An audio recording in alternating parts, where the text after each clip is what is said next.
গাজীপুর ও সাভারে এখনো বন্ধ ৩২টি পোশাক কারখানা। এর বাইরে সব কারখানাই ফিরেছে উৎপাদনে। সকাল থেকেই কাজে যোগ দেয় শ্রমিকরা। বন্ধ ৩২টি পোশাক কারখানার মধ্যে ১৩টি গাজীপুরের আর ১৯টি আশুলিয়ার। শিল্প পুলিশ জানায়, সকাল থেকেই খোলা থাকা কারখানাগুলোতে শ্রমিকরা কাজে যোগ দেয়। কারখানাগুলোতে সুন্দর কর্মপরিবেশ রয়েছে, তবে যেসব কারখানা বন্ধ রয়েছে সেগুলো শিগগিরই উৎপাদনে ফিরবে বলে জানায় শিল্প পুলিশ। আশুলিয়া শিল্প অঞ্চল ১ এর পুলিশ সুপার সরওয়ার আলম বলেন, কয়েকটি কারখানায় শ্রমিকরা অপেক্ষা করছে বেতনের জন্য। বেতন পরিশোধের পর ২-১ দিনের মধ্যে সব কারখানা উৎপাদনে যাওয়ার আশা করা হচ্ছে।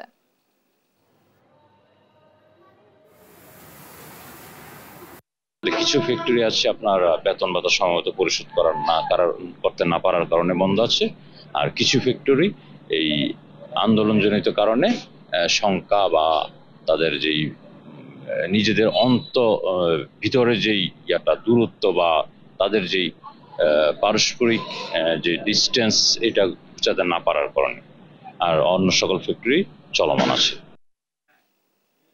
দর্শক, এ নিয়ে আরো জানাতে গাজীপুর থেকে যুক্ত হচ্ছেন সহকর্মী নজরুল ইসলাম। নজরুল, পোশাক কারখানাগুলোয় শ্রমিক উপস্থিতি কেমন দেখছেন এবং সার্বিক পরিস্থিতি সম্পর্কে আমাদেরকে জানাবেন।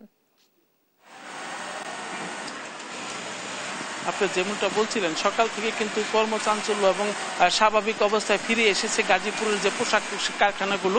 আমরা দেখেছি যে বিভিন্ন যে প্রতিষ্ঠান রয়েছেন, আমার পিছনে যে প্রতিষ্ঠানে দেখতেছেন, সকাল থেকে কিন্তু শ্রমিকরা তাদের কর্মস্থলে যোগ দিয়েছেন শান্তিপূর্ণভাবে, এবং প্রতিটি ফ্যাক্টরিতে ব্যাপক আইন শৃঙ্খলা বাহিনীর উপস্থিতিতে কিন্তু স্বাভাবিক রয়েছে পরিস্থিতি। তবে ১৩টি প্রতিষ্ঠানের কথা বলা হচ্ছে যে বন্ধ রয়েছে, সেই ফ্যাক্টরিগুলোতে আমরা খোঁজখবর নিয়েছি এবং শিল্প পুলিশের সাথে আমরা কথা বলেছি।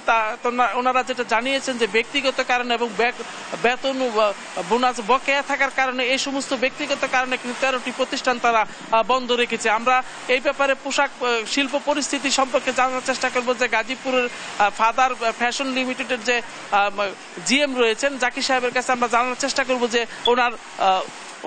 ওনার প্রতিষ্ঠান কিরকম চলতেছে এবং কি অবস্থা রয়েছে। আমাদের প্রতিষ্ঠানে আসলে ওই ধরনের সমস্যা নাই, কোনো ধরনের গ্যাঞ্জাম হয় নাই। আমরা শুরু থেকেই ভালোভাবে চলতেছে। এই মাসে ধরেন শুরুতে 2 দিন আমরা বন্ধ রাখছিলাম, বাট এটা হলো বাইরের একটা সমস্যা।